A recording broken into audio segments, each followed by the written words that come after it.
ছোট বৌমা,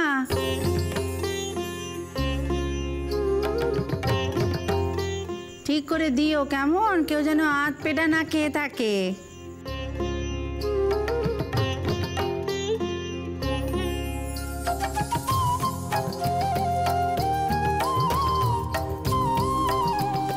বড় বৌমা,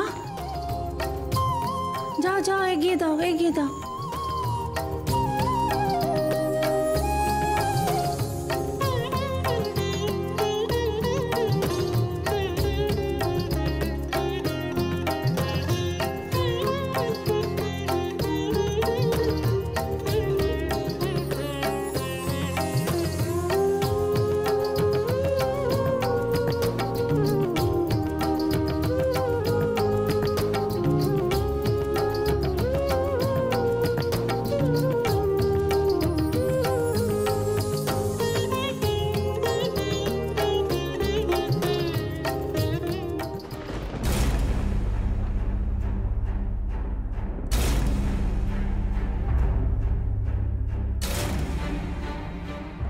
ছোট বৌমা, পাত্রে কি পড়লো একটু দেখে ভাত দাও বাচ্চা।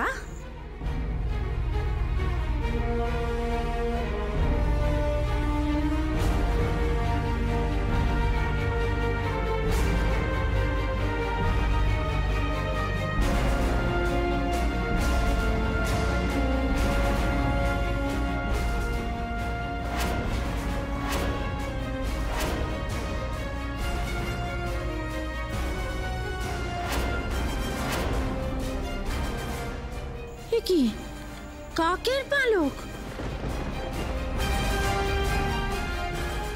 কি করে ভাতের মধ্যে পড়লো বাচ্চা?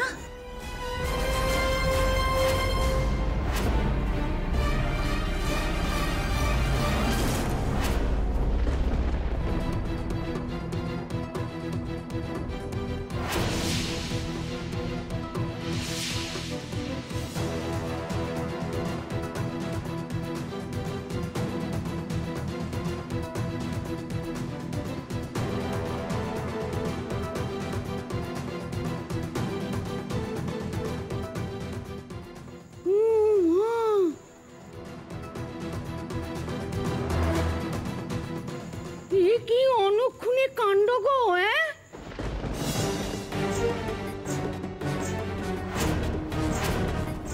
বলি মেয়েটি কোনো লক্ষ্মী মনে নেই?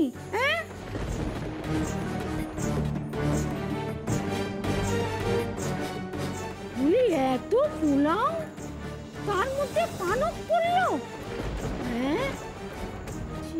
ছি ছি ছি ছি ছি ছি, বউ ভাতের দিনে এই এত পোলাও সব নষ্ট হয়ে গেল।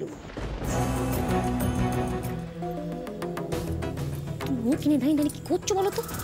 যাও পুজোর মধ্যে কুত করে দিয়ে এসো। কেন কুত করতে যাবো কেন? আরে নাপিত বউ, তোমার কি মনে হয় বলো তো ওই লক্ষ্মী ঠাকুর সত্যি সত্যি বড় বউয়ের কথা শুনবে নাকি? আরে এমন করে হয় না। বড় বউয়ের যদি ছেলেপুলে হওয়ার হতো অনেক আগেই হয়ে যেত। হ্যাঁ,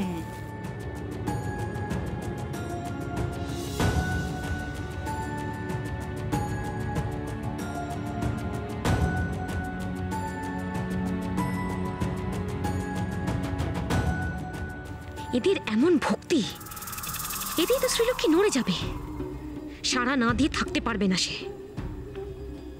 এরই মধ্যে সে সন্তান দান করেনি কেন বড় বউকে?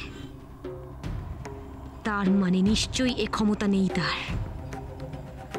কিন্তু আমি তো শ্রীকে চিনি, সে কিছুতেই চুপ করে বসে থাকবে না, কিছু একটা উপায় ঠিক করবে সে। এই পুজোয় বাধা দিতেই হবে আমাকে।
তো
কিছুতেই এই গৃহে শ্রীলক্ষ্মীর মহিমা প্রকাশ হতে দেব না আমি, কিছুতেই না।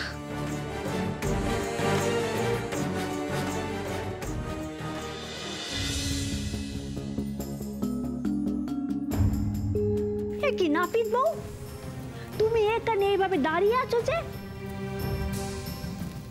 ও বাবা, তুমিও কি লক্ষ্মীর মহিমায় মেতে উঠলে নাকি গো? নাপিত বউ,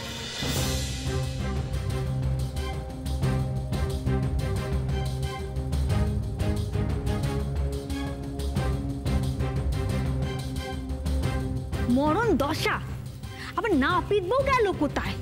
উফ,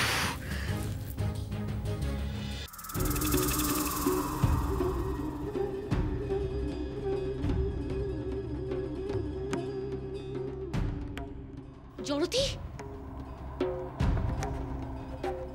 জড়তি, কোথায় তুমি জড়তি?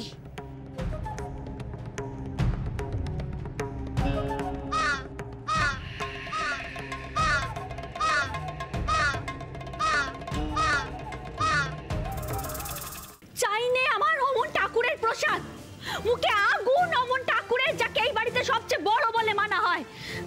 আমি সত্যই অলক্ষ্মীর জন্য চিন্তিত হয়ে পড়ছি। তবে কি মর্তলোকে নির্বাসিত হয়ে তার মনে কোনো অনুতাপ জন্মালো? আর কিছুক্ষণ শ্রীলক্ষ্মী, শুধু আজকের রাতটুকু বাকি, তারপরেই তুমি বিদায় হবে এই গৃহ থেকে। তোমার বিদায়ের আয়োজন আমি করেই এসেছি, কালই সেই দিন।